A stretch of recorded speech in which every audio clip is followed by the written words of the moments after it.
Well, the World Cup champions, Germany, not in World Cup action, but they took on a friendly game with Ghana. Lots of goals were expected from Germany. Not a one in the first half, but look at this. Ghana taking the lead against the run of play. Small contingent in the crowd could not believe it. Well, the team talk obviously did the trick during half-time. You just won't believe it. Prince Polly had scored for Ghana, but Ulf Kirsten, former East German, leveled things up after 69 minutes. Well, the floodgates were open.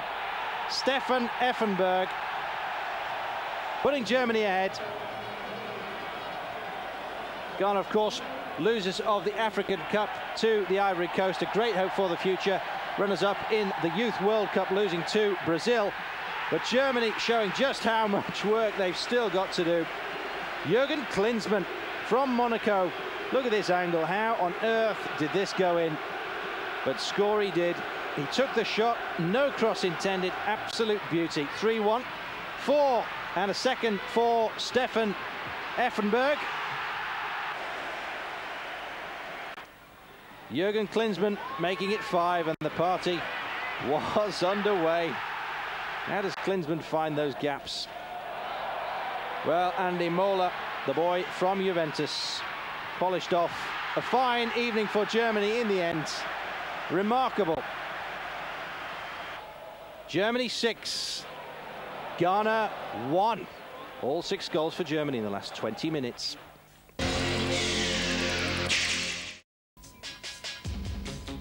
German international Thomas Doll is out for 4 weeks with a knee injury that was sustained in a match for the Lazio reserves while playing a third division side, Ostermeer. He'll be sorry about that.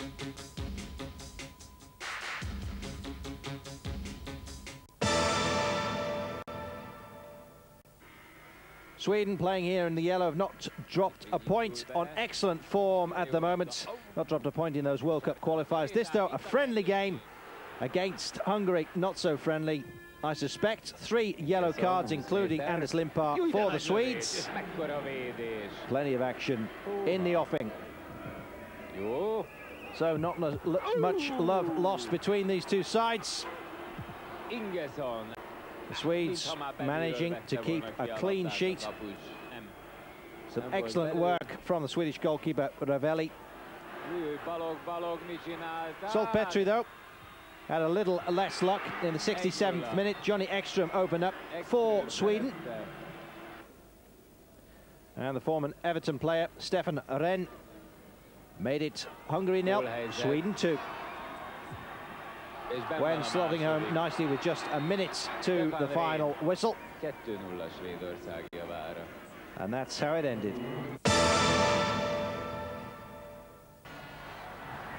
Italy moved to the top of Scotland's group with a 2-0 win over Estonia, which included a wonderful goal by Roberto Baggio. But it was as late as the 87th minute when Giuseppe Signori got goal number 2 to make the victory secure. Scotland's next match is away in Portugal, and they also have to play away in Italy in October. European champions Denmark also struggled to overcome Latvia with 2 goals in the last 22 minutes. Mark Strudel getting the second of them 7 minutes after coming on as a substitute. In the same Group 3, Lithuania in green won 3-1 against an Albanian team eventually reduced to 10 men. Pick of the goals, the one scored by Sostovas in the 20th minute, to much hometown delight. The Republic of Ireland's World Cup qualifying campaign continues with a home game against Denmark in Dublin later this month. In Group 4, an early shock for Romania when they went a goal down at home to Cyprus. Andros Sotiriou's 23rd minute goal silencing a crowd of 17,000. An upset would have been ideal for Wales, who lost their match in Bucharest 5-1. But Romania were inspired in their fight back by their number 11, Dumitrescu. His equalising goal was a fine individual effort. Then in the second half, Gheorghe Hagi put him through to make it 2-1. That leaves Wales still needing a result in their next match against the RCS, a combined Czech and Slovakian team in Ostrava. In Group 5, Russia won comfortably 4-0 in Luxembourg, with Manchester United's Andrei Kanchelskis playing a part in teeing up goal number 3 for Igor Shalimov. The Russians now look likely qualifiers behind Greece, who are the surprise team of this group. Group 6 and Austria's new manager, Herbert Prohaska, seems at last to have instilled some fighting spirit into a team who've often appeared demoralised. A 3-1 home win over Bulgaria, with Dietmar Kubaya scoring the best goal of the night, has kept alive Austria's faint chances of qualification, but seems more likely to have eased the route to the World Cup for France. Alan and Egypt, because it involves your old pal, Bruce Grobbelaar, in goal for Zimbabwe. Yeah, he comes off his line. That's a shot coming 15 yards off his line, but he does well to get. This is a terrific save, and he gets up quickly and he dives into the back of the net. We're looking for a handstand there as well, but it's actually a great save onto the post, and watch how quickly he gets up and he rides. In soccer, Asian World Cup qualifying kicks off. 40,000 fans are in Kobe to watch Miura give Japan the lead against Thailand after 30 minutes. Only 2 teams from the 6 groups comprising 29 countries will go through. Thailand fight back with swift counterattacks, and only a fine save from Matsunaga prevents an equaliser from Disuntai. Japan win 1-0 and then defeat Bangladesh 8-0 to go to the top of their group ahead of the UAE. In the final qualifying stage from Central and North America, Canada in red play El Salvador in Vancouver. The home team take the lead through Bunbury in the 26th minute.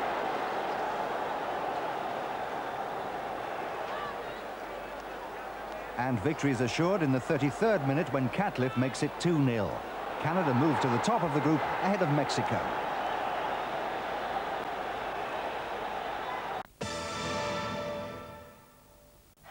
The Asian group of the World Cup qualifying competition is now well underway, and yesterday the leaders Japan were at home to the United Arab Emirates. Well, these 2 sides are seen as the favourites to make it through from a group which is made up by Thailand, Bangladesh and Sri Lanka, and the Arab Emirates tried to control the hosts with a tough approach to the opening part of the game, but Japan had the early chances, Takagi going close with a header, as we'll see.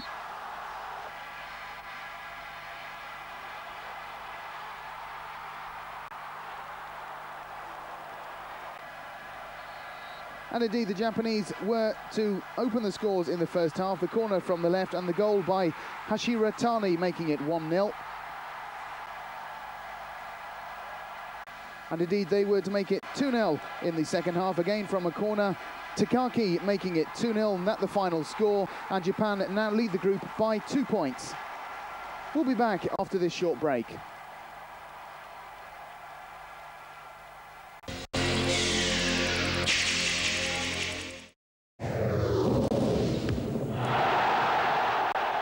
In soccer, Denmark in red play host to Latvia in a European World Cup qualifier in Copenhagen. After hitting the crossbar in the first half, the Danes are further thwarted when Vilfort again strikes the woodwork. And when the European champions hit the crossbar for the 3rd time, all signs point to a frustrating game for the Danes. However, their luck changes when keeper Karavaevs fumbles Brian Laudrup's shot, and Vilfort opens the scoring in the 68th minute. Substitute Strudel scores the second 8 minutes later, and Denmark move to the top of Group 3 with Spain. In Malta, Kubilay Turkilmaz scores as Switzerland win 2-0 to move to the top of European Group 1 ahead of Italy. In a Central and North American qualifier, leaders Canada in red play Honduras in Vancouver. The visitors take the lead through Pineda in the 17th minute. But Canada, aiming to reach only their second finals, equalise through substitute Mobilio 6 minutes into the second half. Canada forge ahead 10 minutes later when keeper Bautista punches the ball against Catliff. And the Honduran keeper is then sent off for striking Bunbury inside the penalty area. Ratcliffe scores from the penalty and Canada remain top of the group. In the other CONCACAF qualifier, Ambrise gives Mexico the lead against El Salvador in the Estadio Azteca. Mexico avenged their 2-1 defeat in El Salvador by winning 3-1 and now meet Canada in the group's crucial game. In Casablanca, Morocco in red plays Senegal in a second-round African World Cup qualifier. Fine approach play by the hosts is wasted by Daoudi. And the same player is equally guilty in the second half.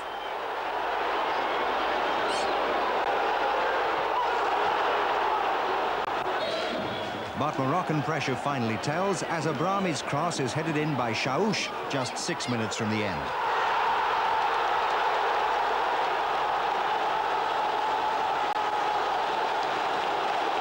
In Lyon, France, Egypt in green plays Zimbabwe in a replay of their first-round qualifying match.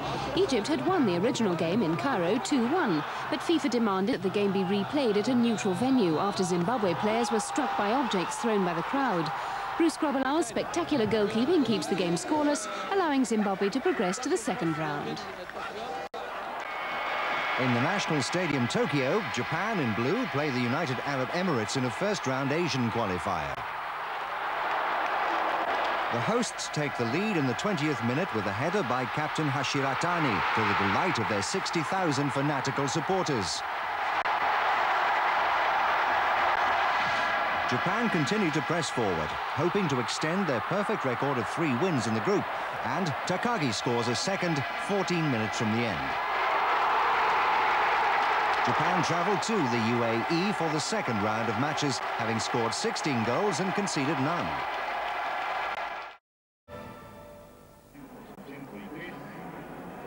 Well, it's an extremely important venue. You can pack 128,000 people into the Azteca in Mexico. And that's just about how many turned up for this one. Mexico taking on Canada. Both teams through to the final 4 playoffs. 2 going through from the whole of the South Americas. Canada were leading at the beginning of this match.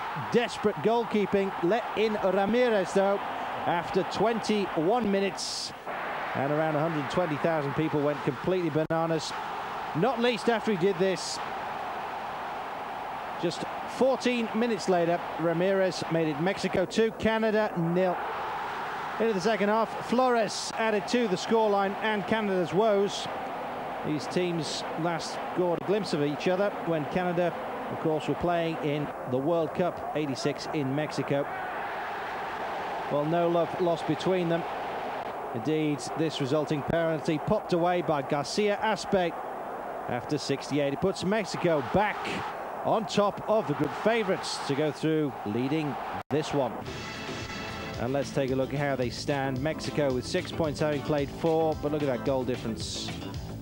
Canada now down into second place with 5 points from 4 games. Honduras in third, beating Salvador 2-0. El Salvador, of course, the ones who beat Mexico 2-1 at home. Back to Eurosport News. My name's Carlton Kirby. We start this evening with the extremely sad news that one of the finest footballing teams in Africa, Zambia, playing here in the white, are certain to have all been killed in a plane crash in Western Africa. The team were heading back from having played Mauritius in the African Championships qualifiers. They were on their way to Senegal for Sunday's World Cup qualification match.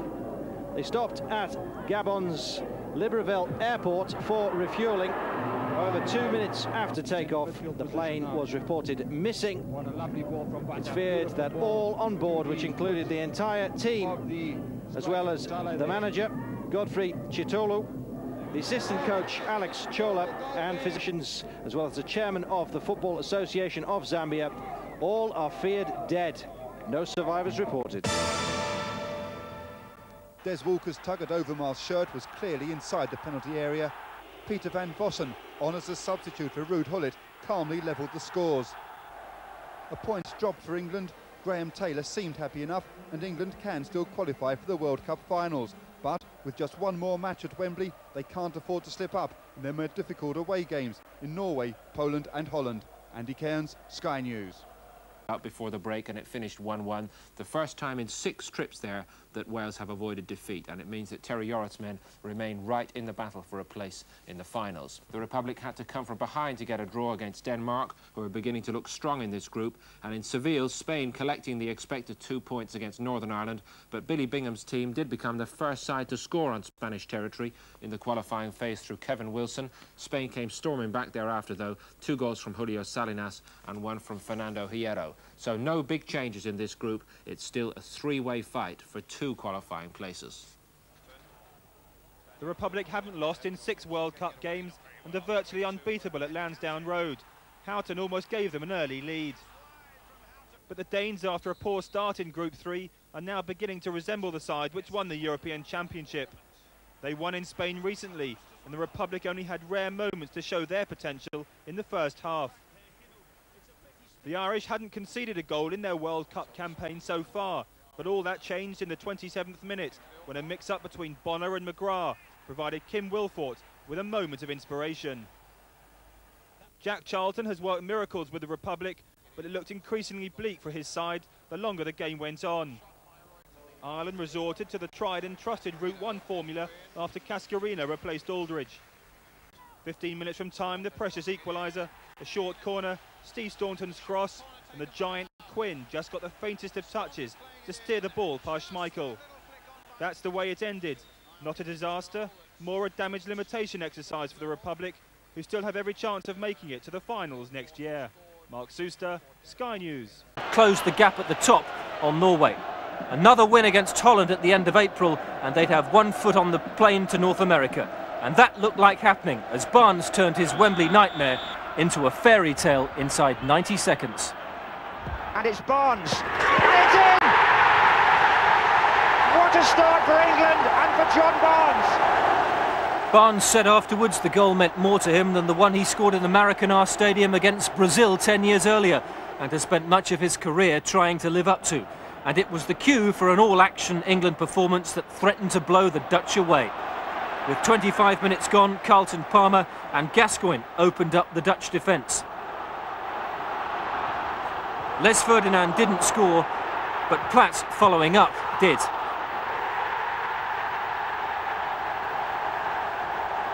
But just when everything appeared to be going smoothly, the cracks started to appear again. Jan Wouters, whose elbow was to put Gascoigne out of the game, was allowed too much space through the middle to tee up the Dutch danger man Dennis Bergkamp just before half-time. But like Norway, Holland didn't really threaten an equaliser, and England should have been 2 or 3 in front when 3 minutes from the end, Des Walker, so often England's insurance policy, was suddenly found wanting in a one-on-one with Mark Overmars. There was little doubt about the penalty. And unfortunately for Walker and England, little sign of nerves from the Dutch substitute Pieter van Vossen.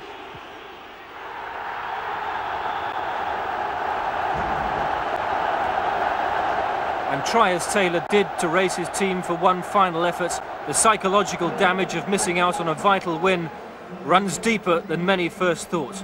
Walker's confidence, eroded on the subs bench in Italy, had been seriously damaged, as the crucial games in Poland and Norway in the summer were to prove.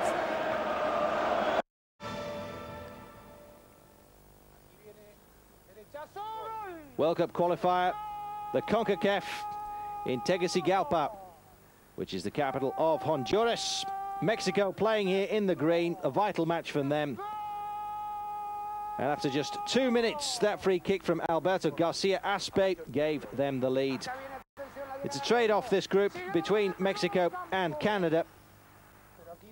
Mexico did themselves no harm whatsoever from the free kicks, showing their class. Just a minute before half-time, Luis Flores sending the Mexican commentator into raptures. You must excuse him. Well, after 50 minutes, Hugo Sanchez beat 2 defenders. And it was 3-0. He really does love the game, The old Mexican commentator there. Well, not surprising. Honduras pulled one back through Juan Flores. Not such a long goal for the commentator there. And Ignacio Ambris was to seal the match. His shot popped home by Richardson Smith.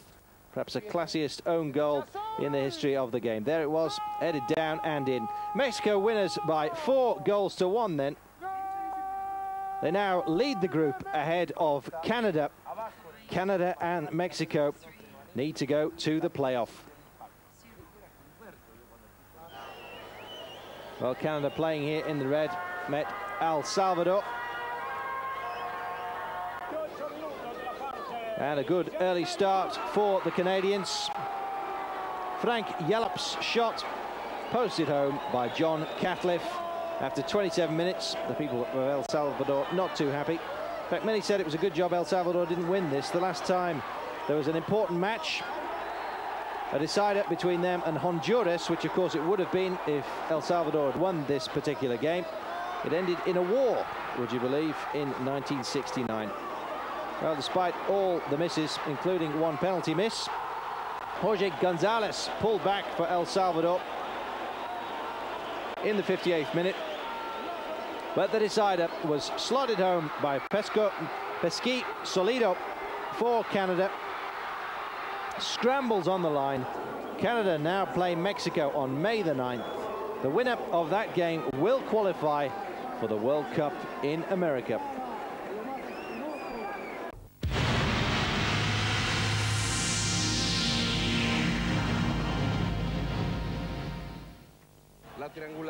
And welcome back. The World Cup finals in the United States are just over a year away, but yesterday's final match in the CONCACAF qualifying section was to give us the name of the first nation to qualify, along of course with the hosts the USA and the holders Germany.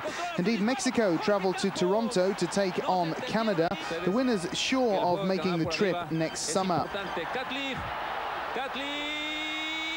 Well, it was the Canadians who opened the score 15 minutes into the match. A header from Catleaf and the goal from Alex Bunbury of West Ham, making it 1-0 for the Canadians. And by this point, their crowd, 20,000 of them that were in Toronto yesterday, must have been very pleased with the way things were going. However, Mexico were playing well. That chance by Ambris, well saved by Craig Forrest, the Canadian goalkeeper, keeping his side in the match and holding on to their lead. But that goal after 34 minutes from Hugo Sanchez brought Mexico very much back into the game. The equalizer from Sanchez, who plays in Mexico now for a team known as America, the North American champions. Sanchez still the hero of Mexico. Of course, he was during the World Cup finals in 1986, picking up the loose ball, putting it away, and 1-0 the score at half-time.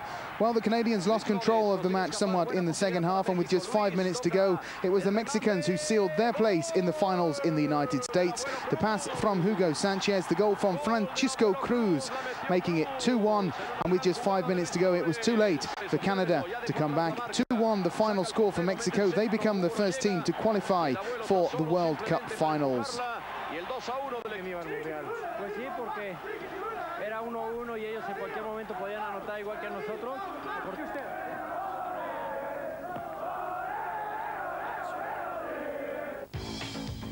Confirmation then of the results yesterday. Mexico beating Canada, El Salvador beating Honduras. That was an academic result. Mexico, as we've said, make it to the finals in the United States. Canada can still qualify. They now play off against the winner of the Oceania group, which should be either Australia or New Zealand. The winner of that match will then meet one of the South American runners-up for one of the final places in the United States.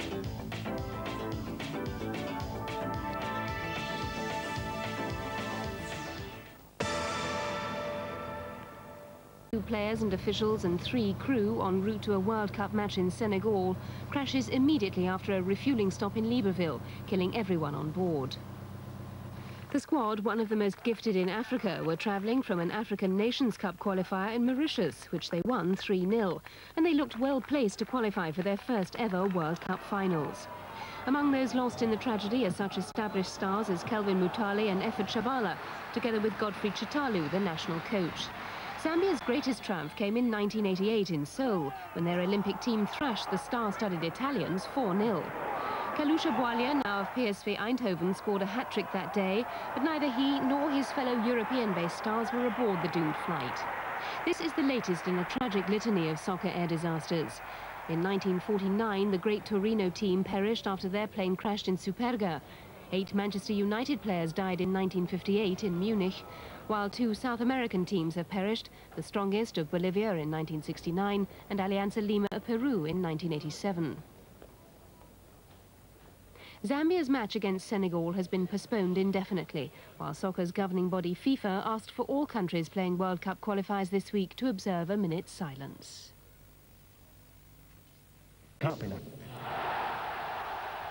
In soccer, Italy in blue play Switzerland in a World Cup qualifier in Bern. The two are the leading teams in European Group 1, and while the visitors exert the early pressure, Serie A's top scorer Signori is unable to convert any of his chances. But the match turns when Dino Baggio is sent off for a foul on Sforza after 44 minutes.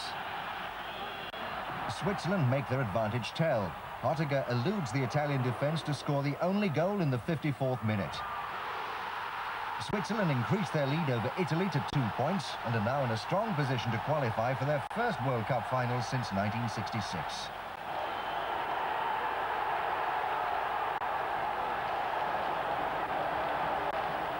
In an Asian qualifying group, North Korea in white play Indonesia in Singapore. When Gang Song is brought down for a penalty, the group leaders have the opportunity to extend their perfect record of 7 wins in the group so far. Pan Guangzhou makes it 1-0. However, Indonesia, the group's whipping boys, surprisingly equalised through Rachmat Darmawan. But it proves to be only a temporary setback for the North Koreans. Ryu Song-gun scores their second, and they win 2-1 to maintain their 100% record and qualify for the second round. In the same group last night, Bulgaria were at home to Israel in Sofia. The Bulgarians strong favourites to win and join France as group leaders. But it all started very well for Bulgaria after 35 minutes. A foul by Jako Hillel on Stoichkov leading to a penalty. And it was Stoichkov himself who plays for Barcelona in Spain who stepped up to make it 1-0 for the home side. Just the kind of start they needed. Indeed, it was 1-0 at half-time. But Israel was certainly playing better than they usually play, it must be said, last night. And after 52 minutes, it was Ronny Harazi, who plays for Betar Jerusalem, who levelled the scores after a nice long ball by Hillel. Well, if the Israelis were happy about that, they would have been most pleased with the way things went just a minute later. A corner from the right and a header by Ronnie Rosenthal of Liverpool, putting the Israelis into a rather surprised 2-1 lead.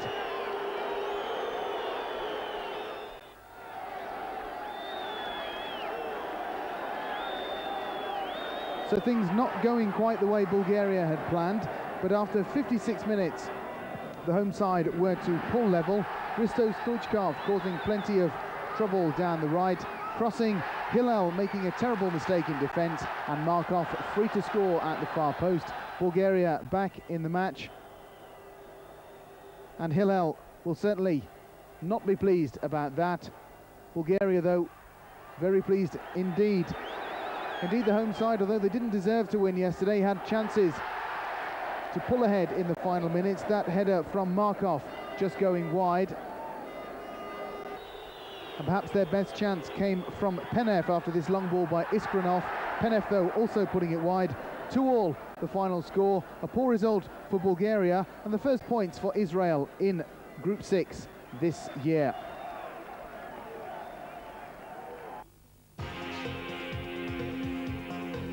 All of which means that Bulgaria are second behind France in Group 6 now. France, though, look virtually certain of making the trip to the United States, and it looks more likely that Sweden will go than Bulgaria. We'll have to wait and see, but for the moment, France and Sweden look to be the favourites from that group.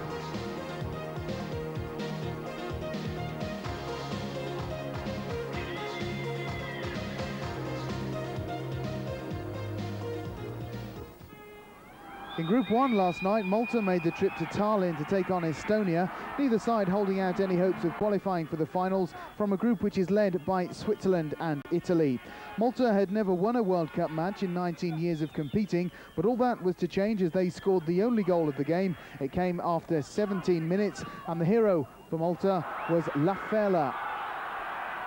So 1-0 the final score, and Malta record their first ever win in the World Cup. They've been competing in the World Cup since 1974.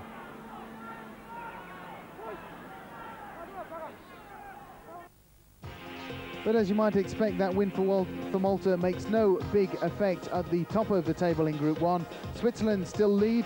They are 2 points clear of Italy. It looks very much as though those two will make it through to the United States.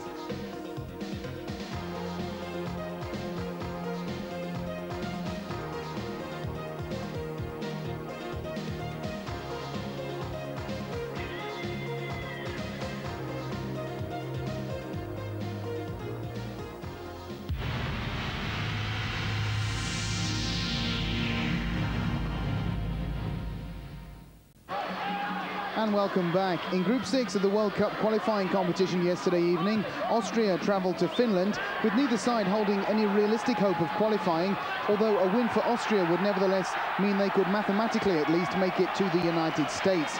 Well, it was Finland, though, who were on the score sheet first. 16 minutes of the match had gone. The cross from the left by Jari Litmanen, and the goal being scored by Mika Patalainen of Aberdeen. Patalainen injured in scoring the goal, but he got up and he played the rest of the match. 1-0 though the score for Finland after 16 minutes. But that was a fine start for the Finns, who certainly weren't strong favourites to beat Austria before this match, so they would have been even happier to go further ahead after 19 minutes. The cross from the left from Kiri Suominen and Marko Rajamaka nudging the goal in, and 2-0 the score for Finland at half-time.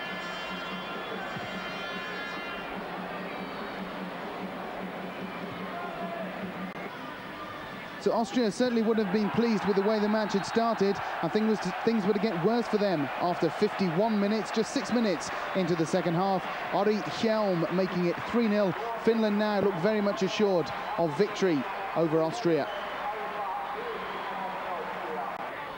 And indeed, they were to hold on until the very last minute. The Austrians first had a chance to make it 3-1. As the seconds ticked away, that one was saved, and it went away for a corner. The Austrians playing on gamely, although they knew any chance of getting points from this game had long since disappeared.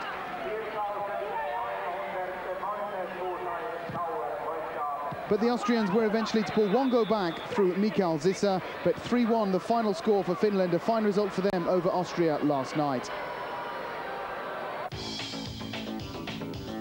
And that's what that result means now in Group 6. The group is still led by France, who have a 1-point lead over Bulgaria, who drew with Israel this week.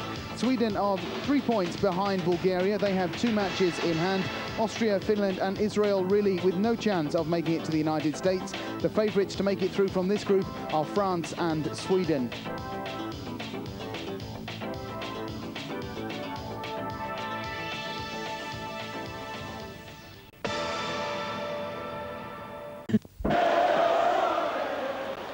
In an Asian World Cup eliminator, the United Arab Emirates in white take the lead through Ibrahim with just 7 minutes gone in their decisive match against Japan in Dubai. The UAE need to win to go through to the next round of qualifying, but Japan hit back 1 minute later through Tanaburi. The draw is useless for the UAE, and they miss out as Japan win the group by 2 points to qualify for the next stage. 31-year-old Ghanaian international has been at Marseille for 3 years and is said to be in contact with several Italian clubs. One man currently being linked to Marseille to replace Pelé is Arsenal striker Ian Wright. 2 matches will be played in Group 5 tomorrow, the most important being at the Lenin Stadium in Moscow, where Russia will take on Greece.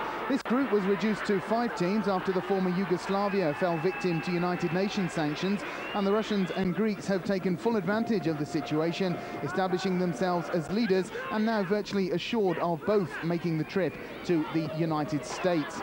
Russia currently have a 100% record with 8 points from 4 games, and they will no doubt be hoping to continue that run. Their side includes the impressive striker Karyakov, who plays for Karlsruhe in Germany, while Manchester United's Andrei Kanchelskis will also line up.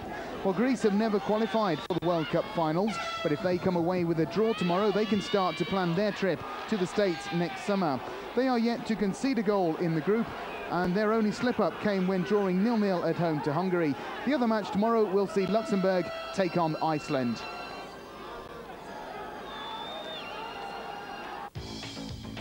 So, confirmation of the situation in Group 5. It's Greece and Russia way out in front. Those two look just about as short of their participation in the finals in the United States. It's going to be tough if Hungary want to qualify. Iceland and Luxembourg have no chance.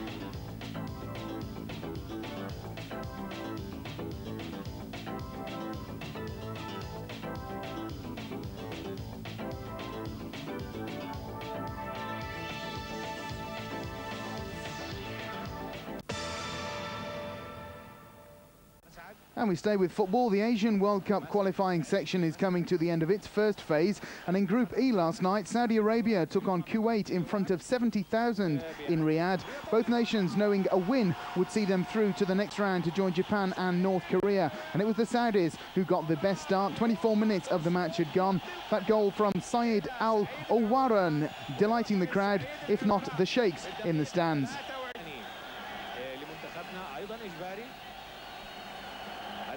So it was 1-0 the score for Saudi Arabia, and they held on to that lead through much of the second half, and indeed they went one better in the very last minute of the match. Kuwait struggling to come back into it, and it was Majid Abdullah who came away to score in that final minute. 2-0 the final score. Saudi Arabia top the group with 10 points. They go through to the next phase along with Japan and North Korea. We'll be back with even more football action after this short break.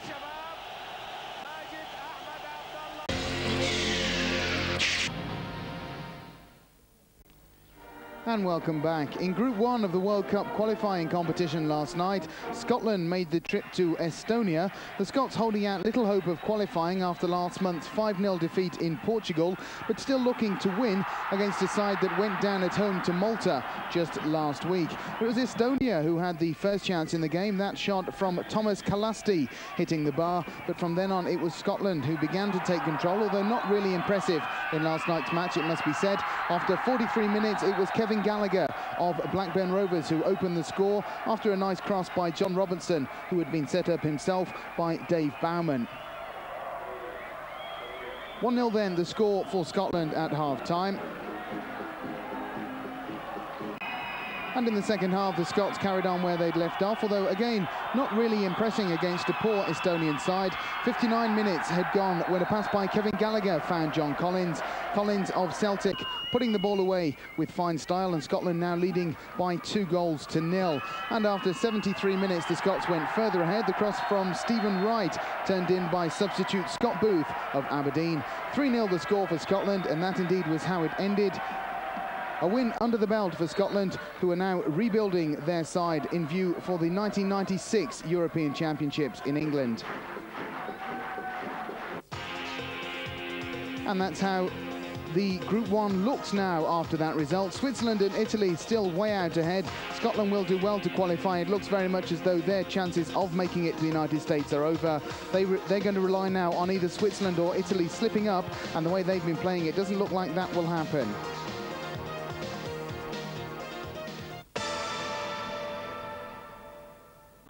One match was played in Group 2 last night. It saw tiny San Marino play host to Poland, who needed to win to keep up the pressure on Norway, England and the Netherlands in what looks to be a very interesting Group 2 indeed.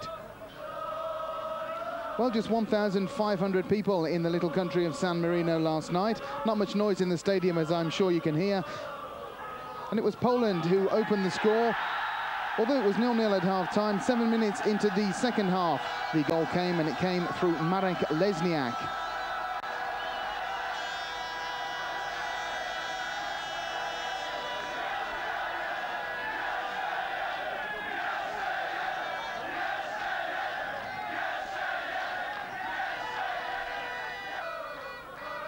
Poland now beginning to find how to get behind the San Marino defence, and just 4 minutes later they were to go further ahead. A fine pass finding Krzysztof Warzicha, and he made it 2-0 for Poland. By now, the valiant San Marino defence was beginning to crumble, and Poland were beginning to take control of the match. And indeed, with just 10 minutes of the match left to go, the Poles were to go further ahead. San Marino, as has often been the case in this World Cup group, rarely foraying into their opponent's half, and with 10 minutes to go, Lesniak getting his second goal, 3-0 the final score. Poland's next game will be at home to England on May the 29th, and that was a good warm-up for them last night. And indeed, we can now take a look at Group 2. That 3-0 win for Poland leaves them in 4th place. It's Norway, England and the Netherlands out in front. It looks to be very tight between those three. England well placed at the moment. Norway, though, has been impressive in the early part of this group. It looks like it might go right down to the wire in Group 2.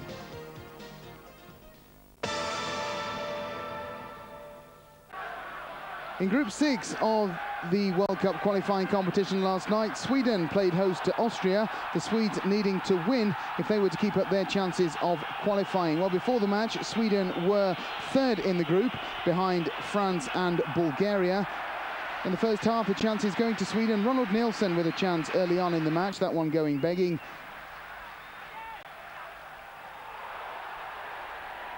And a further header just on the stroke of half-time.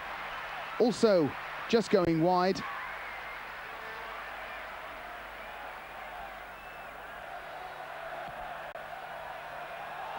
But Sweden eventually took the lead in the second half.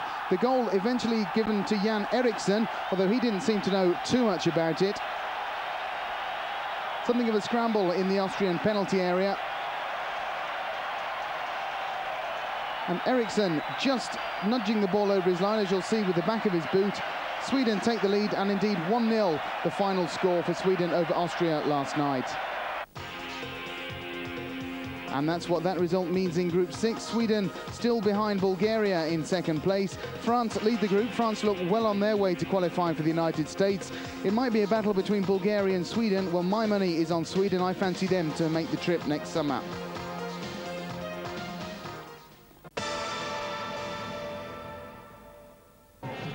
Well, one match was played in Group 5 of the European section of the World Cup qualifying competition last night, as Iceland made the trip to Luxembourg, neither side with any chance of qualifying for the finals in the United States.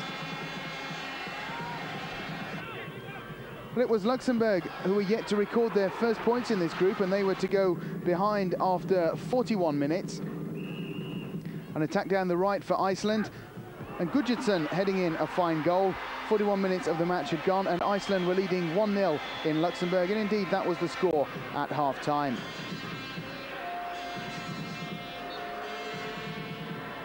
However, midway through the second half, Iceland were reduced to 10 men when Þorvaldur Olgeirsson of Nottingham Forest was sent off. And that was to have an effect on the match, as Luxembourg equalised after 70 minutes. The own goal from Birgisson, 1-1 the final score, and the first points in Group 5 for Luxembourg. But as you can see, that has no real effect at the top of Group 5. Greece and Russia still look to be the favourites to go through. We actually told you they were meant to be playing last night, Greece and Russia. Our information was wrong. They indeed will meet in Moscow on Sunday. Greece and Russia, though, the favourites to make it through from Group 5.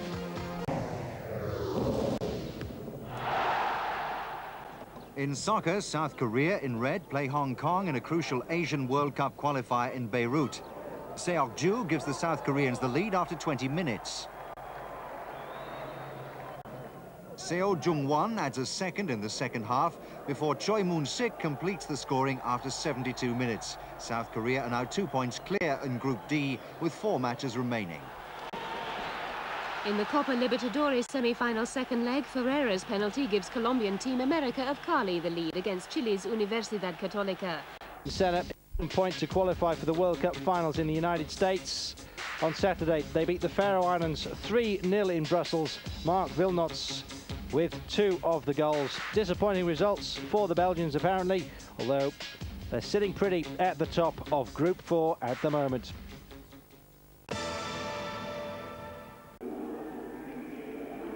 Well, it's not the only World Cup qualification match to be going on.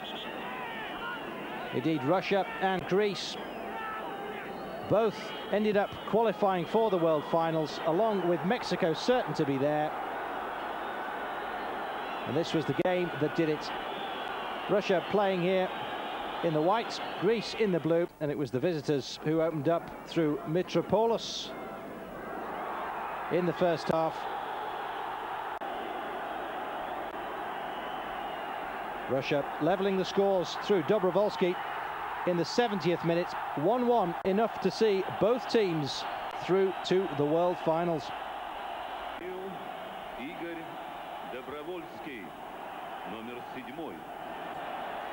So let's look at the table of Group 5. Greece go through with 10 points from 6 games. Russia join them with 9 points from 5. Nobody else can catch them. Hungary, Iceland, Luxembourg propping this group up.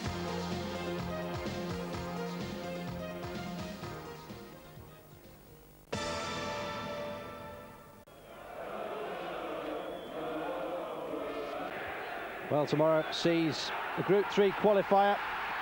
Lithuania playing here in the green will be taking on Northern Ireland. Both other teams already out. Barely a qualification match at all. Lithuania, this their first World Cup, had a creditable 0-0 draw against Denmark. Apparently their star players, including Ivanauskas, will be on hand against the Irish. Northern Ireland, meanwhile, playing here in the traditional green. They'll be hoping to give Billy Bingham a good result. That goal against the Spaniards earlier this month, Ireland actually losing the match 3-1 in the end. Billy Bingham, rumours about his future surrounding the game at the moment. Let's hope they can give him a decent send-off if that's the case. And this is Group 3, and as you can see, Lithuania and Northern Ireland absolutely no chance of making it. Spain on top with 11 points, having played 8 matches. Denmark with 10 from 7, and Ireland still in there with a shouting chance with 9 points from 6 games.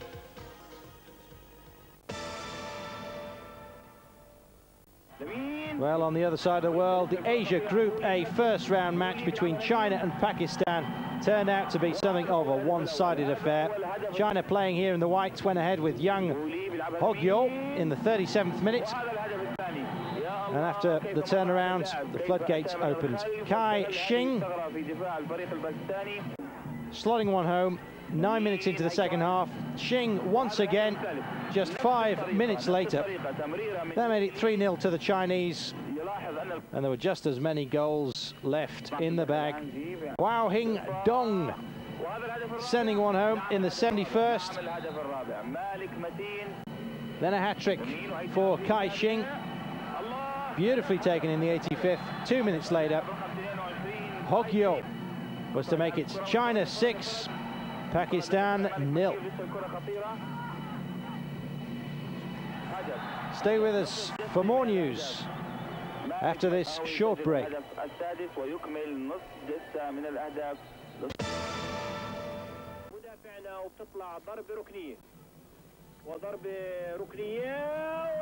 Well, the Asiatic zone, China have been taking on Jordan in the World Cup pre-qualifier. Deadlock until just after the break, when that goal from Gongbu opened it up. And Wu Kun Lee, 5 minutes later, made it 2-0 to the Chinese. It's played in Ibid in Jordan, and not much for the home crowd to cheer about. Indeed, a minute from time, Kai Chang was to make it a happy day for their supporters. Presumably diplomatic staff or something like that in the crowd. Nevertheless, they're making their presence felt. Kai Chang sealing the match. China 3, Jordan 0. And this is the standings in the Asia Zone Group A. China on top with 4 points, having played 2 games. just ahead of Iraq with 3 points, as are the Yemen. Jordan now in 4th place. Pakistan propping them all up for the time being. Taylor's realistic target from those 2 games was 3 points. He was hoping for 4, but the first half performance in Katowice suggested he might just have set his sights too high. In a pressure cooker atmosphere, England's discipline wasn't what it might have been. Marek Lesniak missed a golden chance to put Poland in front as the England defence parted down the middle. It was only a temporary reprieve for Taylor. 12 minutes before half-time, the goal Poland had been threatening arrived. But again, Taylor will have asked serious questions about his own players. John Barnes' return pass posed Walker too many problems. Last season, Walker's pace would have retrieved that situation. Not here. Darius Adamchuk got there first, and Chris Woods could only watch the ball sail in. Taylor's criticism of his team at half-time was scathing. Headless chickens was what he called them, but the strong words didn't stem the tide of mistakes. Early in the second half, Chris Woods' dreadful clearance went straight to Lesniak. Luckily for England, he froze again and Woods was able to redeem himself. And so did England. With time running out, Taylor brought off Paul Gascoigne, sent on Ian Wright, and with 9 minutes left, Barnes and Tony Dorigo fashioned the opening for Wright to score the first goal of his international career. The relief was there for all to see, but England's failure to take both points, and more significantly to look remotely like doing so, only increased the pressure in Oslo 4 days later.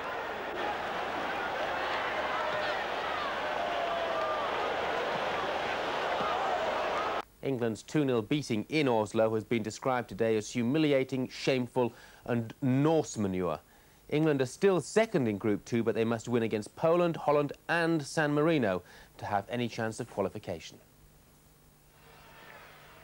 It was a game that gripped Norway's imagination, a sellout 4 times over, the highlight of the footballing calendar. And after an unconvincing draw in Poland, Graham Taylor would gamble on a changed formation.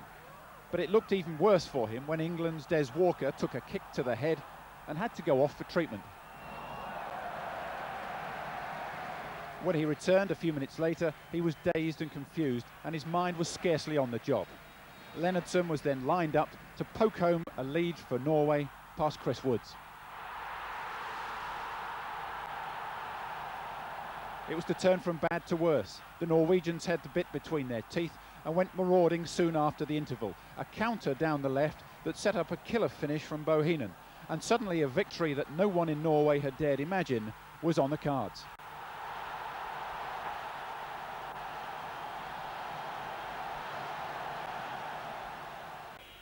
England did have their chances to get back into the game, but they were few and far between. In this case, Les Ferdinand stumbling over Platt's cross and unable to finish. The celebrations were underway a full 5 minutes before the final whistle, but when it came, the stadium erupted. Norway's victory, England's final humiliation. John Desborough, Sky News.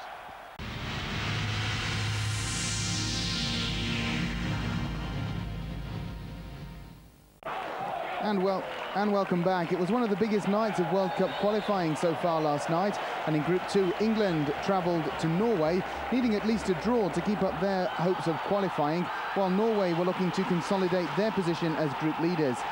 But it was Norway who were first on the score sheet. The first goal came with just 3 minutes of the first half left. A quickly taken free kick, as you've seen, caught Des Walker napping, and Leardsson was left to finish off the move.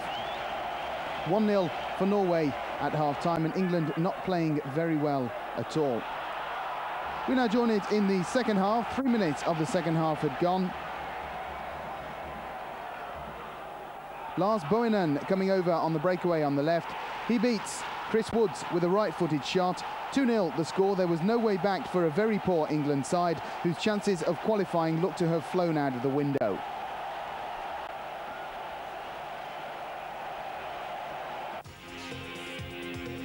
Indeed, England are second for the moment in Group 2, but it looks as though they will struggle now. They have to travel to the Netherlands, and they will need to win in Holland if they're to keep their chances alive. Norway, though, well, they look to be well on their way to qualifying for the United States.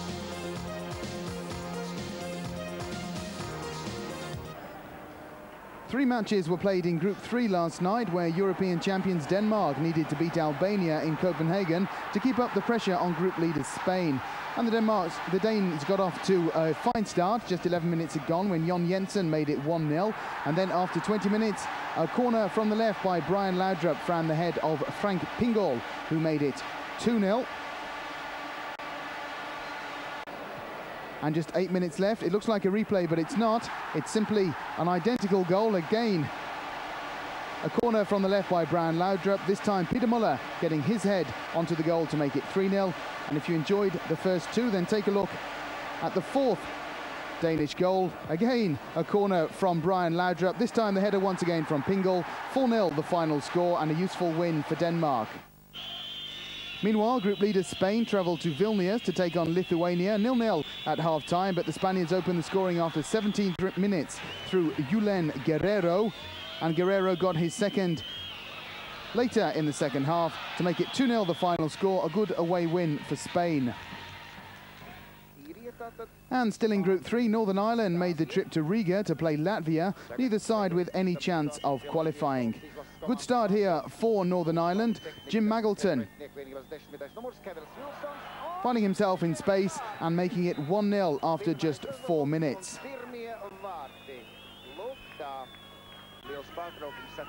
And indeed, after just a quarter of an hour of play, Northern Ireland were to go further ahead. Jerry Taggart getting in front of his man very well and making it 2-0 the score at half-time.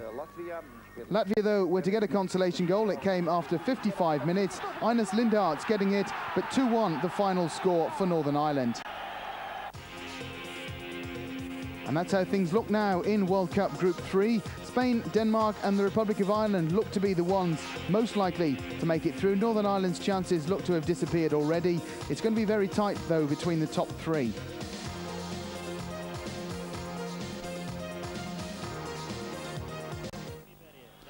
In Group 4, the former Czechoslovakia, now known as the RCS, were at home in the Slovakian town of Košice to second place Romania.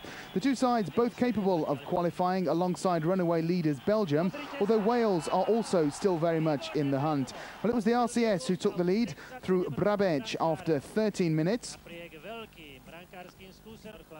But Romania weren't to be outdone, and after 26 minutes, it was George Hagi scoring a nicely taken goal to level the scores at 1-1. However, in what was a very open match, the Czechs and Slovaks were to go once again into the lead. This time it was Latal getting the goal, and 2-1 the score at half-time. Into the second half, and Hagi making it 2-2 after 55 minutes, his second goal of the match.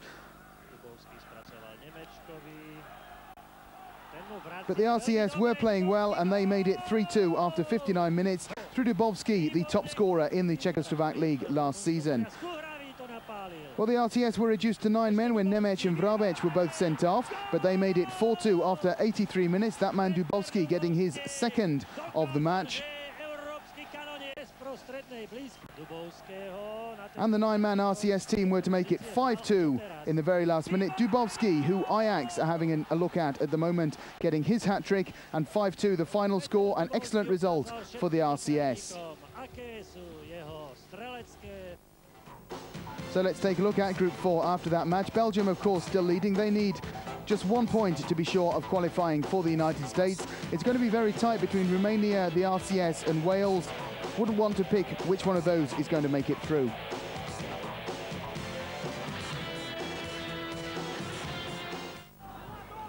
In Group 5, Russia made the trip to Iceland, knowing that a point would see them qualify alongside Greece.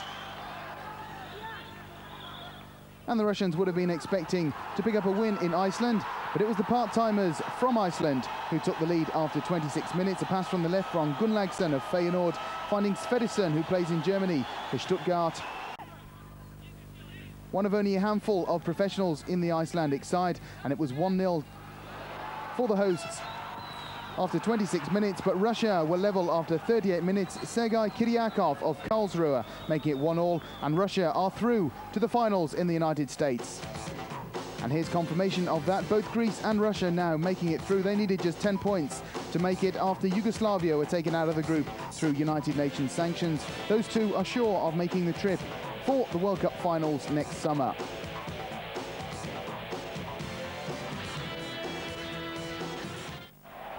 And we finish our World Cup roundup in Group 6, where Sweden were at home to Israel in Stockholm, knowing a win would see them join France at the top of the group. We joined the action after 17 minutes, a long clearance from Ravelli finding Martin Dahlin, who himself found Thomas Brolin. Brolin beating Ginsberg and scoring his first goal for Sweden since the European Championships, and 1-0 for Sweden after 17 minutes.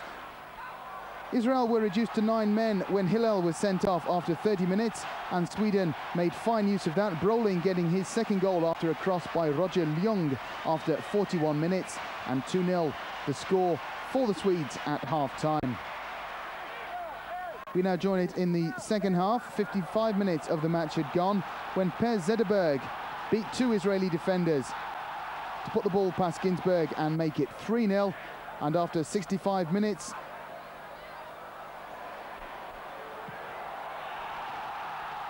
it was Thomas Brolin getting a hat-trick, beating Ginsberg, who looked to be unsighted from the 30-metre shot. 4-0 for Sweden, and they were to make it 5-0 with just a minute to go through the substitute, Stefan Landberg. An excellent result for Sweden, who beat Israel 5-0. So let's take a look now at Group 6. Sweden now go ahead of France on goal difference. Bulgaria and Austria are 3rd and 4th, but it looks very much as though the Swedes and the French will make it through from Group 6.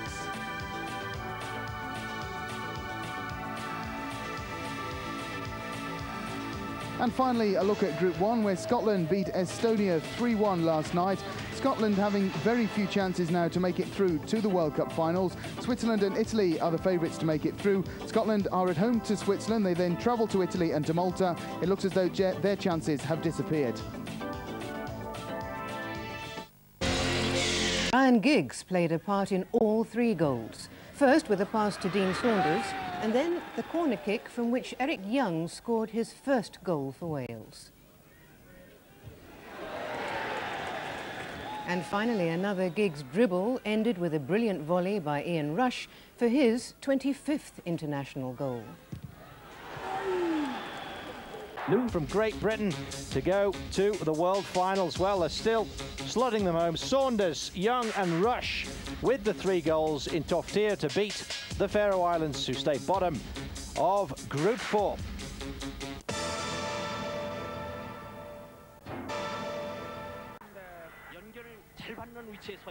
South Korea and Hong Kong did battle in the Asia zone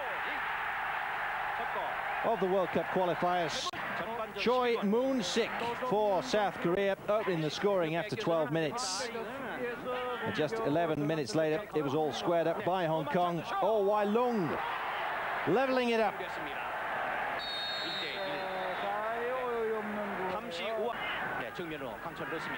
Jung Yae-wong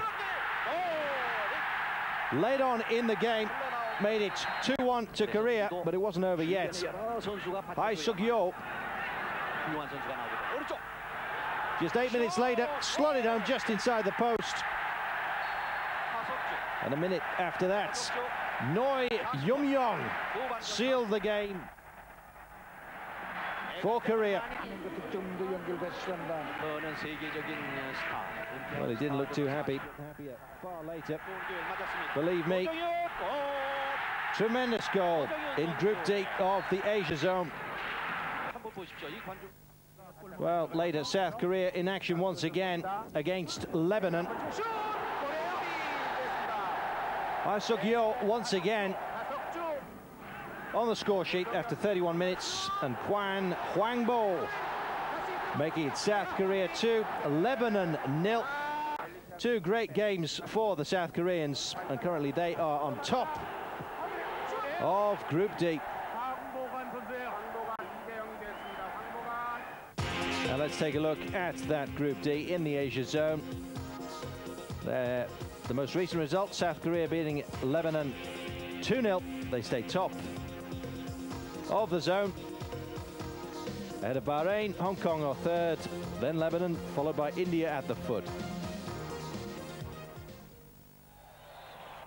Well, in Australia, Melbourne, national side playing here in the yellow and green, took on New Zealand Verkaal opening up right from the kickoff. Just 1 minute had elapsed when he slotted this one home. Australia hoping with this result to gain a match against Canada, winners of the CONCACAF, and find themselves possibly on the way to America. Vitmar Aurelio heading in just under the bar 3 minutes after Verkaal. And then just after the turnaround, Zelik Nedielko made it 3-0 to Australia. Australia now play winners of the runners-up in the CONCACAF zone, Canada, for a place in the States. Welcome to Eurosport News. My name's Carlton Kirby. England's woes continued in the reign of Massachusetts. This goal cut back beautifully for Tom Dooley after the 42nd minute put the United States ahead in the US Cup against England. 38,000 adoring fans then went berserk as Chris Woods was outjumped by Alex Lalas to put the United States 2-0 up. Absolutely nothing that England could do could get past Tony Meola in the United States goal. He was tremendous, closing down absolutely everything that Ian Wright and the rest of the England side could throw at him. The humiliation continues for England. The USA 2, England 0. World Cup action last night. The Netherlands taking on Norway. Holland desperate to take advantage of England's disastrous results, going down 2-0, of course. England in Norway. Holland were pulling out all the plugs. Van Basten not having the best of luck. New generation of players, the wingers, Blinker and Ormans, just not getting the service from the Dutch. The Norwegians, for their part, turned on the machinery as per usual. No stars of particular note in their side, although Jan Agger Fjärtoft played a cracker. Holland definitely with most of the chances. They just didn't put them away as they should have done.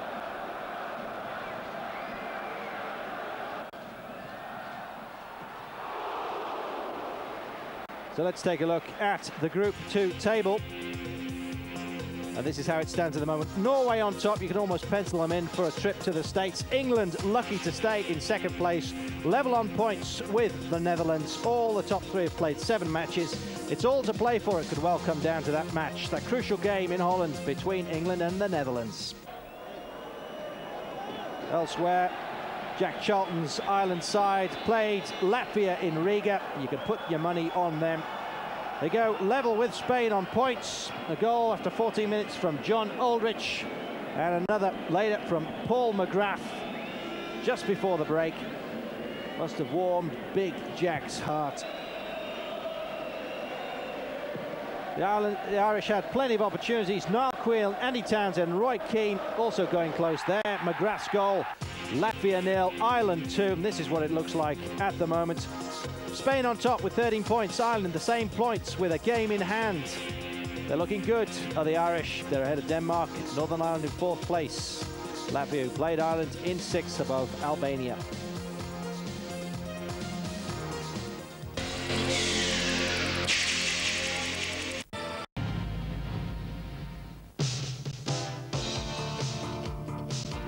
Well, welcome to Eurosport News. The Copa America is underway with 12 American nations meeting in Ecuador to take part in the 3-week-long football competition. The first phase being put aside for qualifying in 3 groups of 4. The top 2 making it to the quarter-finals, where they will be joined by the 2 best third-place nations. Favourites for the competition are the holders Argentina, who are unbeaten in 25 matches. Brazil will also be expected to go a long way, but surprises could come from either Mexico or the United States, who are both making their debuts in the competition. And why not Ecuador, who will be spurred on by an enthusiastic home crowd. Indeed, this was the scene before their opening match against Venezuela last night. 45,000 packed into the Atahualpa Stadium in the capital, Quito. Well, we join the match in the 20th minute. And it's Ecuador playing a nice attacking football in the opening part of the game, coming forward and causing Venezuela one or two problems. A foul there perhaps on Hurtado, the referee deciding that was a foul on Aguiniga.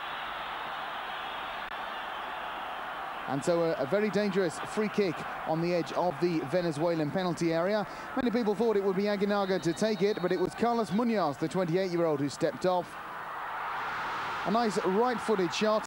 And there you have it, after 20 minutes, Ecuador 1-0 up against Venezuela, just what the home crowd were waiting for.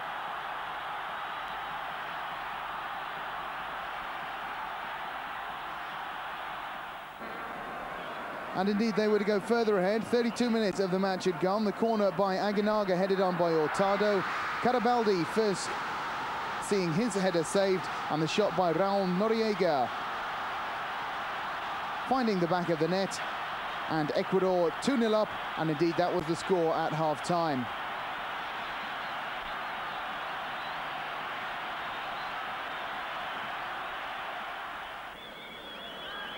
We now join it in the second half, and it's still Ecuador very much the superior side. A long ball from Montenegro, finding Carlos Munoz, who himself finds Angel Fernandez, the 21-year-old who was to turn out to be the man of the match in this game last night, making it 3-0 after 57 minutes. By now, the home crowd certainly enjoying themselves.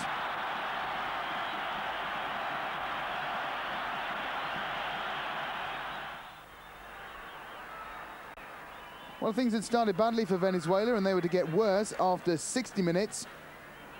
The young Venezuelan defence simply unable to cope with the Ecuador attacks. And this foul by Carlos Garcia Mijares on Aguinaga. Seeing the referee reach for his pocket, he'd already brought out a yellow card for Mijares. This time, the colour was to be red. Both men injured slightly in the challenge, but the main damage being caused to Venezuela, who were reduced to 10 men after 60 minutes.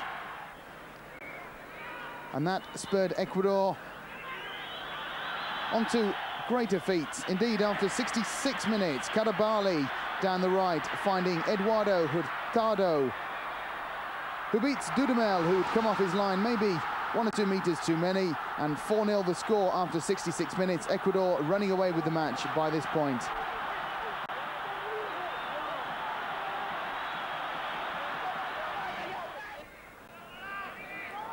However, Venezuela were to get one consolation goal. It came after 78 minutes.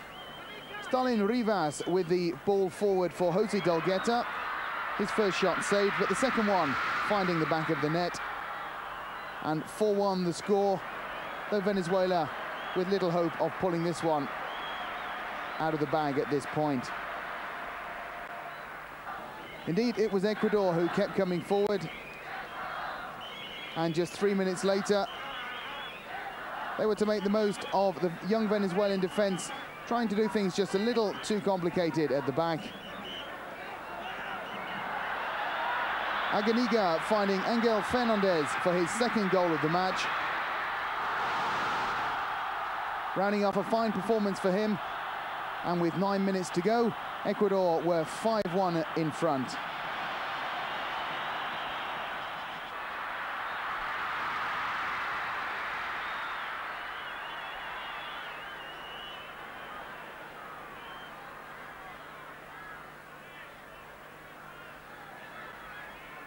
And indeed, they weren't to stop there. Just 4 minutes later, a lovely combination down the right between Fernandez and Carlos Munoz, finding the ever-present Alex Aguiniga. He put away the ball, and after 85 minutes, it was 6-1 for Ecuador. That indeed was the final score. 6-1, an excellent result for Ecuador. Indeed, their biggest ever win in any competition. An excellent start for them in the Copa America.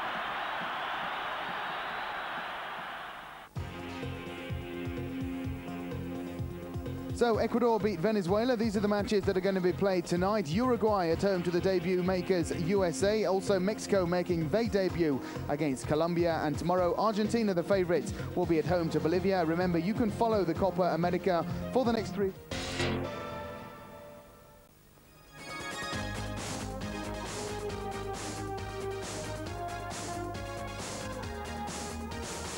Copa America continues in Ecuador. And in Group A last night, Uruguay took on the United States, who were making their debut in the competition. This match was held in Ambato, and it brought together two sides playing without their star players. The United States without the European-based players, and that the same case for Uruguay. Well, a tight match between these two sides. After 17 minutes, a move by Uruguay could have given them the lead, but a lovely save by Kobe Jones from Acilio de los Santos, keeping America in the match. And again, a further chance for Jorge de Silva. And again, a lovely save from Kobe Jones. 0-0 the score at half-time. However, after 51 minutes, Uruguay were to go ahead. Defender Santiago Ostalazo rising above a rather static United States defence to make it 1-0.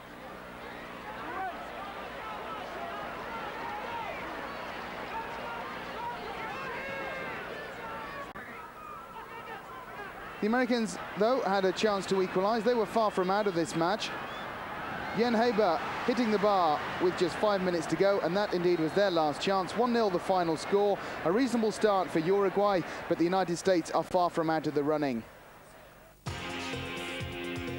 All of which means that in Group 3, Ecuador lead from Uruguay. Ecuador, of course, beat Venezuela in their opening match by a full 6-1.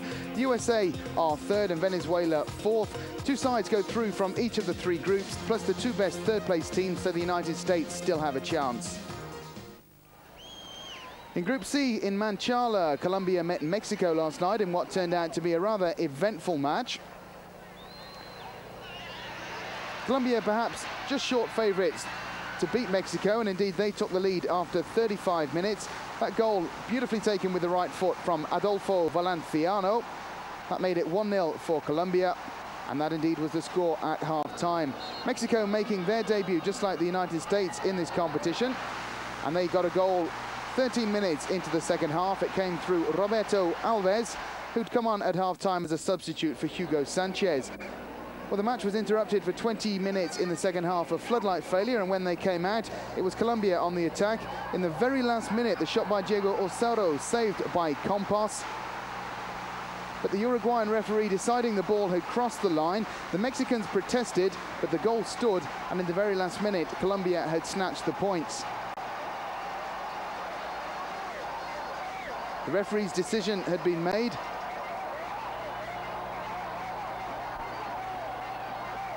And Colombia took the match by 2-1. Mexico rather unhappy with the outcome. And we can now take a look at Group C and see what that result means. Just one match played, that was between Colombia and Mexico. So Colombia take the lead of the group. The favourites are Argentina, spelt wrong on our caption there, you may have noticed. They take on Bolivia, and you can see that match tomorrow on Eurosport.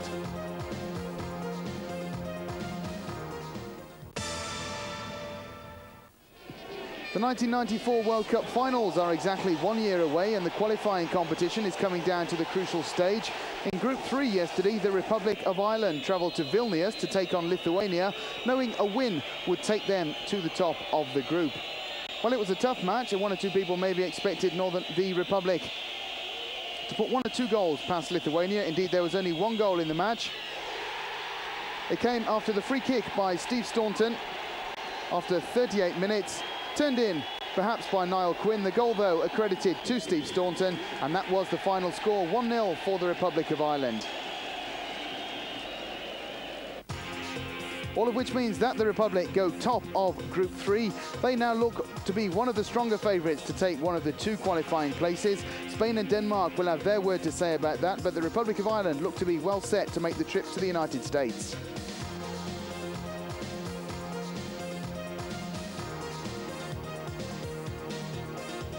One match was played in Group 4 last night. It saw the RCS, the former Czechoslovakia, beating the Faroe Islands by 3-0, all of which means that Belgium still lead the group. They look sure to go through. The other place will be a fight between Romania, the RCS, and Wales. Well, we end our World Cup roundup in Group 5, where Iceland took on Hungary in Reykjavik, with nothing but pride to play for in a group where Greece and Russia have already qualified. Hungary would nevertheless have been favourites to take the points, if only for their greater international experience. However, it was the amateurs of Iceland who opened the score after 13 minutes. Eyjolfur Sverrisson getting the goal. And 1-0 at half-time for Iceland. We join the match now in the second half. A foul by Gabor Marton on an Icelandic forward, giving Marton his second yellow card, which indeed turned out to be, of course, a red one, and Hungary were down to 10 men. And Iceland made full use of their numerical advantage. After 78 minutes, Arno Gudjonsson made it 2-0 with a beautiful lob from the right. 2-0, the final score yesterday for Iceland. A great result for an ever-improving Icelandic side.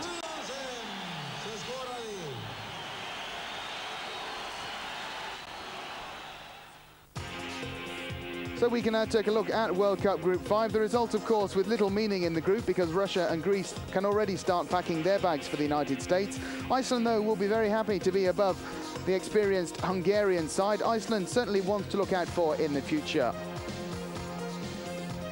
We'll be back after this short break. Indeed, we'll be back. First, we're going to take a look at this table, where in Group 6 last night, Finland drew with Israel, no goals in the match. Sweden and France still favourites to go through from Group 6. Right, we're going to take that short break now. We'll be back with basketball action, so stay with us.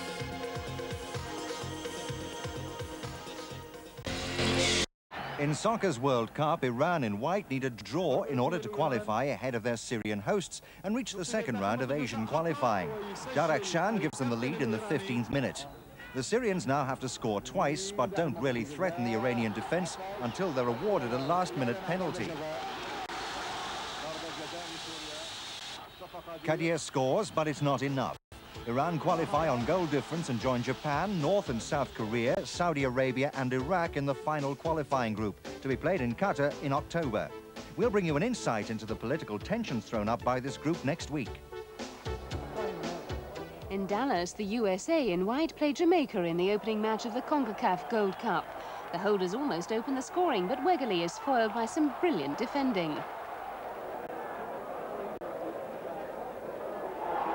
Jamaica counter-attack, and Anglin is unfortunate to see his shot come off the post. But 3 minutes from the end, Wijnaldum breaks the deadlock and the USA begin their title defence with victory in Group A. With such support, Zambia swiftly established themselves as one of the best teams on the continent. In 1973, they reached the final group of 3 in the African qualifiers, but defeat at home to Zaire put paid to their chances of reaching their first finals.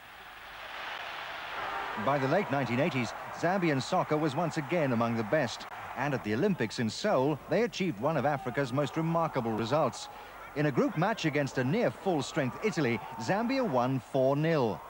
3 goals were scored by Kalusha Bwalya and the other by his unrelated namesake, Johnston.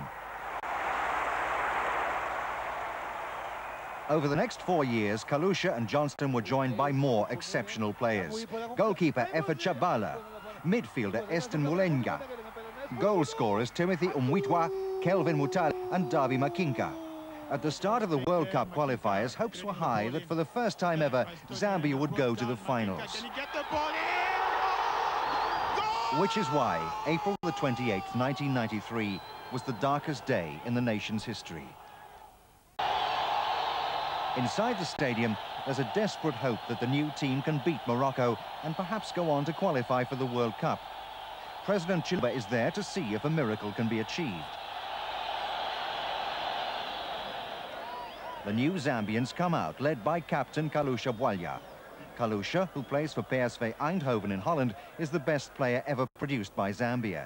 The only Zambian ever nominated African Footballer of the Year. And it's to him that the inexperienced players look for leadership. But in addition to leadership, Zambia also need luck, and that is slower in arriving. Defender Linos Makwasa is knocked out after only 90 seconds, and the team need to reshuffle. Then, fate again favours the Moroccans.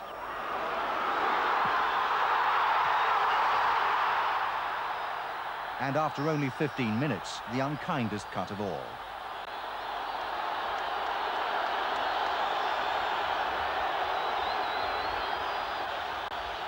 Rashid Daoudi puts the Moroccans in front, and a stern test of the young Zambians' skill and character lies ahead.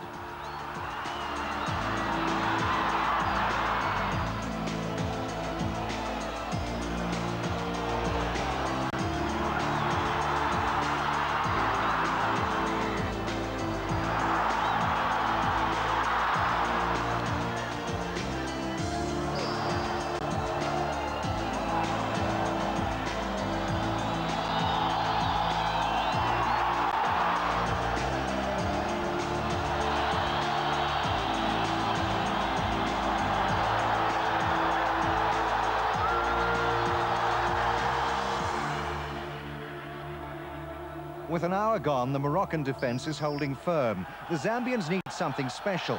A free kick is awarded outside the area, and the responsibility falls to the captain.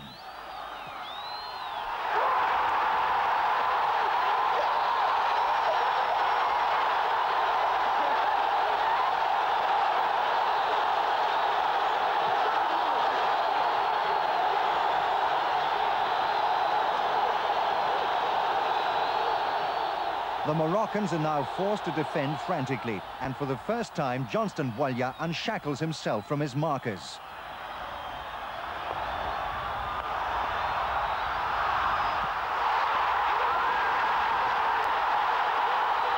Ten weeks ago, Zambian soccer was shattered by the worst blow imaginable.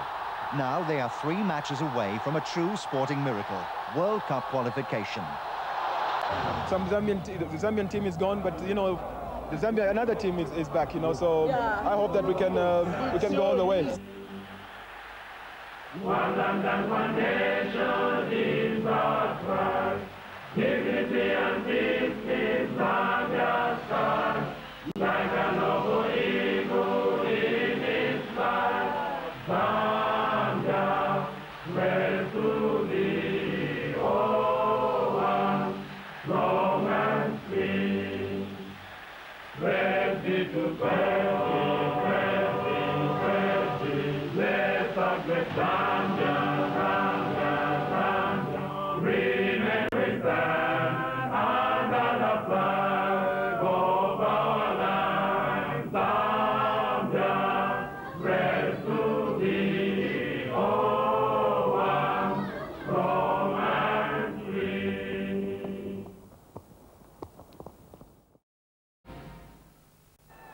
Welcome back.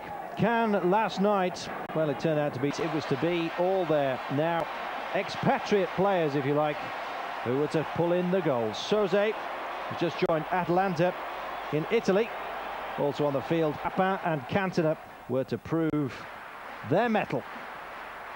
So, 2-0 after just 19 minutes. The first 2 goals just 3 minutes apart. As you can see, the last touch was actually by Gorlakovic. But that's just splitting hairs. Andrei Kanchelskis plays alongside Kant. 2-1 then.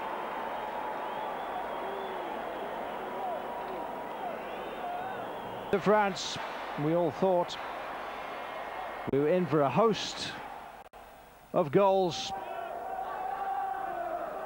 But that's the way it was to stay. Despite this penalty, Yuran finding himself in amongst the French defence. But Lama in the French goal, doing his stuff.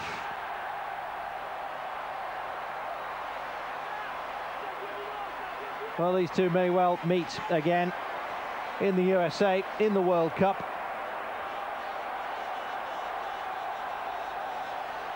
If they do.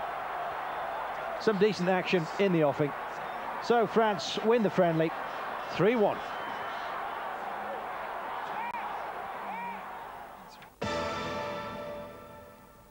The week's sporting headlines.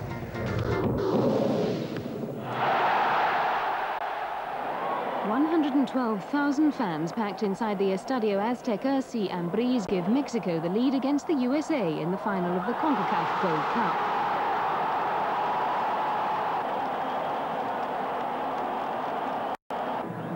Having scored 24 goals in their 4 previous matches, Mexico dominate the cup holders. The unfortunate Armstrong scores at the wrong end to give them a 2-0 lead. The hosts continue in the same vein in the second half. Alves puts them 3-0 up with his 10th goal in 5 games.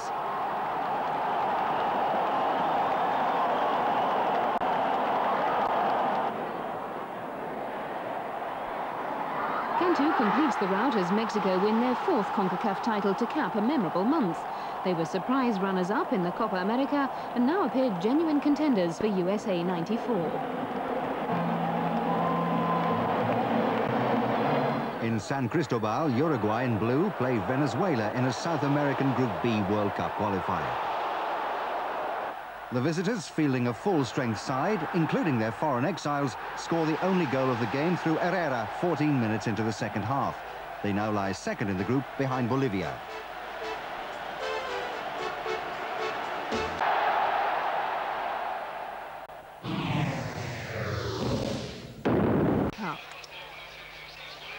One of their best performances in a qualifier came against Uruguay in 1989, and they beat them 2-1. Alvaro Peña, who scored the second goal, is in the current Bolivian squad. Bolivia have got off to a great start in this year's campaign with their recent 7-1 defeat of Venezuela.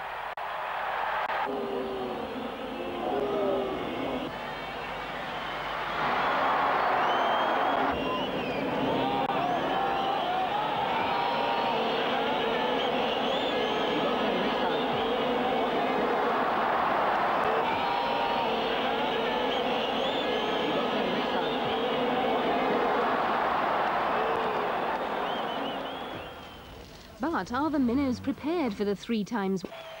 But once inside the stadium, the passion of the 50,000-strong crowd swells with each minute.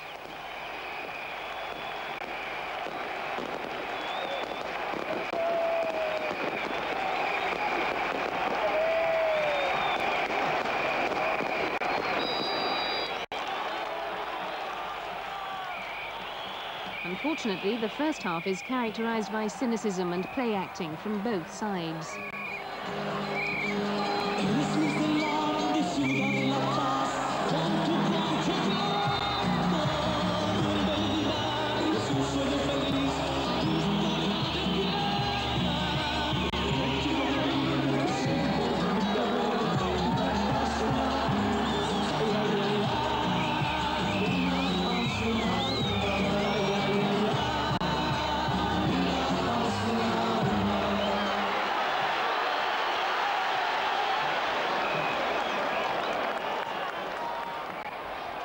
However, in the second half, the standard of play improves.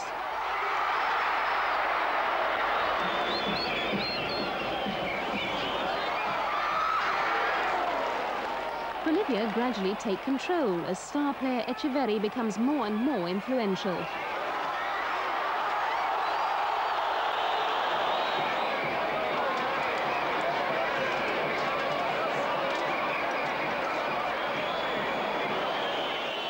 Is denied the chance to shine when he's substituted by Palhinha in the 67th minute, and without their captain, the Brazilians start to panic.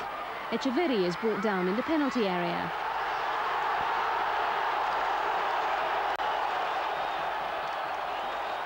So with 10 minutes to go, Bolivia have the chance to go 1-0 up.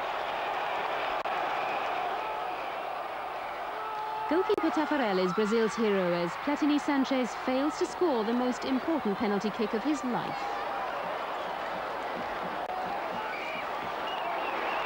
The mounting tension on the pitch is reflected by the crowd. A linesman's call against hero Echeverri provokes a violent reaction from the fans.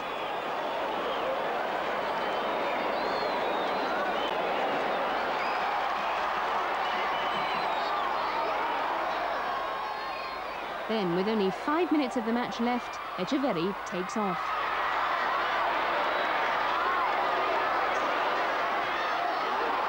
And with more than a bit of help from Taffarel, the unbelievable happens. Bolivia go 1-0 up.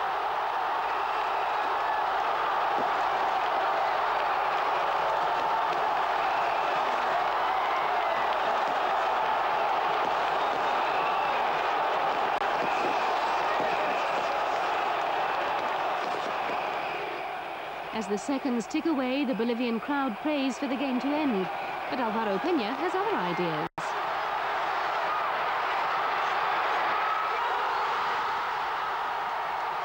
(2-0 Bolivia).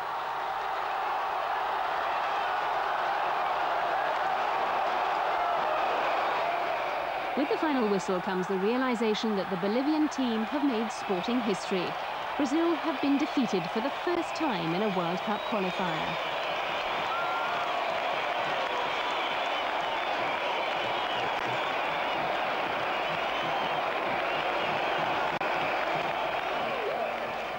As the sun sets over...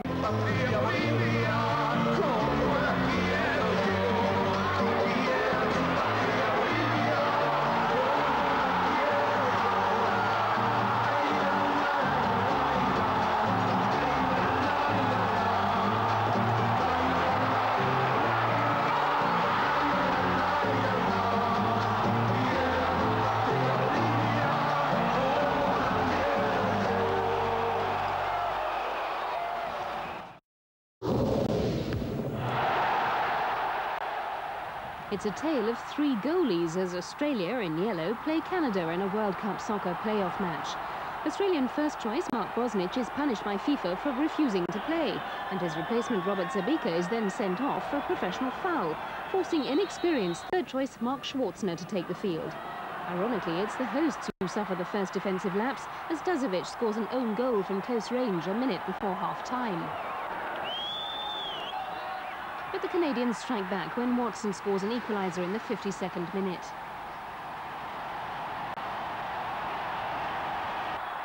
Canada need to build an advantage before the away leg, and they desperately throw themselves into attack. Mobilio scores the vital goal in the 59th minute and keeps alive Canadian hopes of qualifying for their second World Cup finals.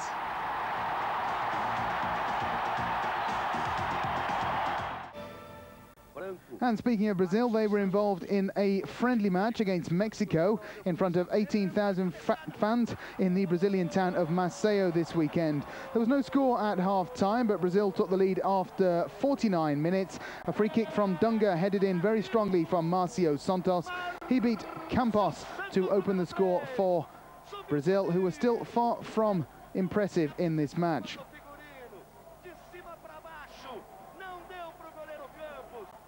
Indeed, the Brazilians struggling to take control of affairs, and it was no surprise after 67 minutes to see Mexico on the attack. Ricardo Rocha tripping up the Mexican forward Zage.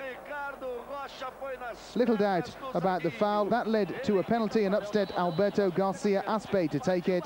He beat Tafarel, 1-1 the final score. Brazil leaving the field to whistles and jeers from their fans, and they... Tula Paz, Bolivia in green. The first goal coming after 66 minutes. Erwin Sanchez stabbing it home from the corner. 1-0 Bolivia. Bolivia then would be on the attack for the most part, and Echeverri would later make it 2-0. He gets outside and takes a strike from outside the box. The keeper, no chance, and the Bolivians are 2-0 in front. But they weren't done just yet. Melgar would slip one more in the back of the net. 3-0 Bolivia. The final score, Bolivia 3, Uruguay 1. Ecuador, meanwhile, have put further pressure on Brazil. Eduardo Hurtado getting a hat-trick in the 5-0 thrashing of Venezuela. So the Bolivians in great shape at the top of Group B with 6 points from 3 games, and surprising Ecuador in second place. But can you imagine no Brazil at the World Cup finals? The Brazilians desperately needing a win away to disappointing Uruguay on Sunday.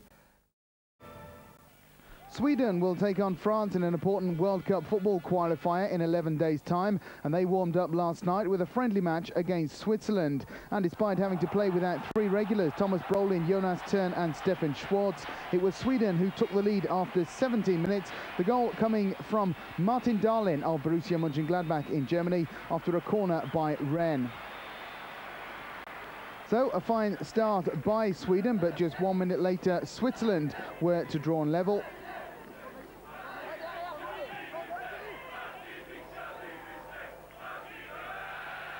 The ball wide on the left for Turkilmaz to cross. His cross finding the head of Knupp unmarked. He beat Thomas Ravelli, who was playing his 100th international match for Sweden last night. So 1-1 after 18 minutes.